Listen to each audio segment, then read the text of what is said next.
D'organiser demain à Paris un sommet entre Israéliens et Palestiniens afin de plaider pour une solution à deux États de nouveau au Moyen-Orient. On va y venir. Mais d'abord, les dernières déclarations de Donald Trump ce soir à propos de la guerre en Iran, qui dit que la signature d'un accord serait prêt, que tous les derniers détails ont été validés. Comment vous interprétez ce genre de déclaration? Est-ce que vous dites, ça y est, la guerre en Iran est peut-être terminée?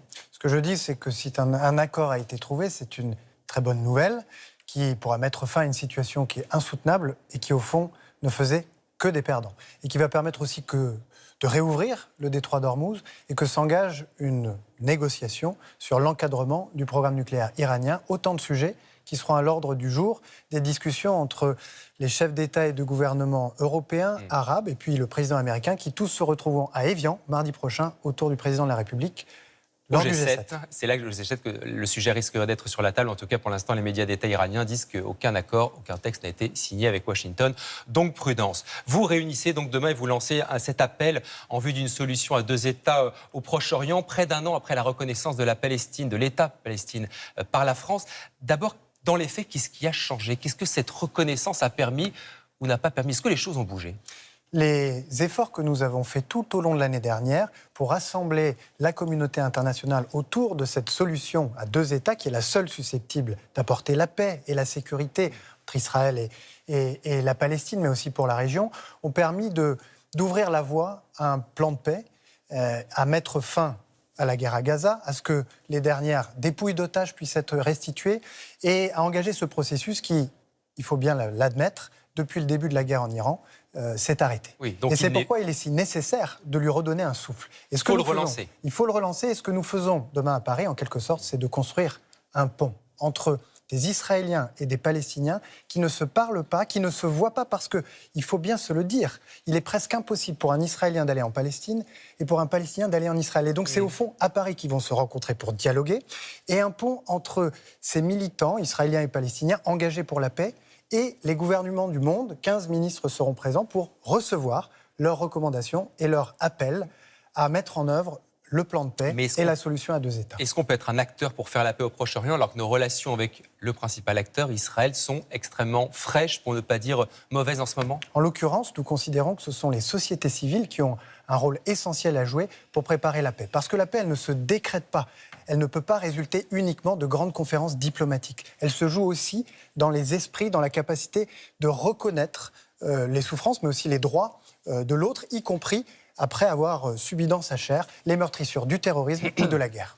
Et la colonisation israélienne, vous allez un peu plus loin dans cette déclaration qui sera rendue publique demain. Vous souhaitez la condamner, mais aussi prévoir des sanctions qui viseraient directement les colons de Cisjordanie. Concrètement, lesquelles? Nous l'avons fait au niveau européen comme au niveau national. Nous avons pris des sanctions visant les responsables de l'explosion des violences et de l'accélération sans précédent de la colonisation illégale en Cisjordanie. Ça veut dire quoi? Bloquer des fonds, Ça veut dire par qu'on leur exemple interdit d'accéder au territoire européen. Ça veut dire qu'on gèle leurs actifs, leurs possessions, éventuellement en Europe.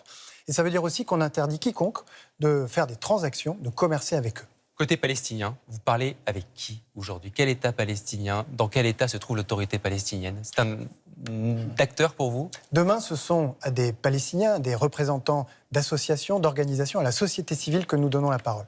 Mais nous échangeons très régulièrement avec l'autorité palestinienne, qui aujourd'hui est la représentante du peuple palestinien, pour la soutenir, mais aussi pour l'accompagner dans les réformes que nous attendons qu'elle puisse faire pour être en capacité, en quelque sorte, bien d'administrer la Palestine. Mais est-elle encore légitime aujourd'hui? Et le Hamas, dans tout ça, il a encore une place concrète à Gaza, c'est un fait? Je le disais, le processus de paix n'avance plus. Pourquoi il faut le relancer? Et la première étape, c'est évidemment le désarmement du Hamas, son exclusion de toute participation à l'avenir de la Palestine. Un mot, monsieur le ministre, du mondial de foot qui débute ce soir avec la FIFA, qui a accrédité le journaliste français Christophe Glaise, toujours détenu en Algérie. On va voir si c'est un signe prochain de sa libération. On va écouter d'abord un mot, le président de la FIFA.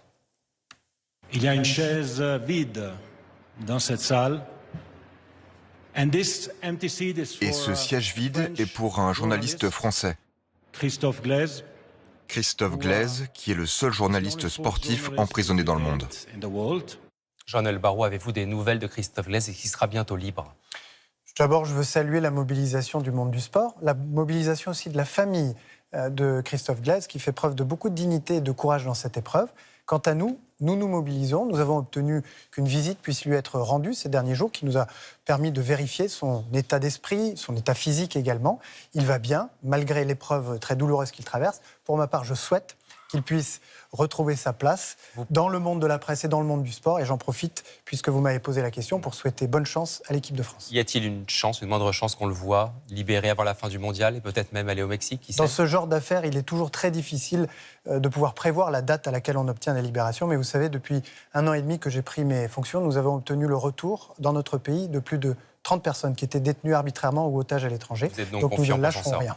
Et vous êtes confiant à moyen terme peut-être pour la libération de Christophe Je suis Glaise ? déterminé. Déterminé.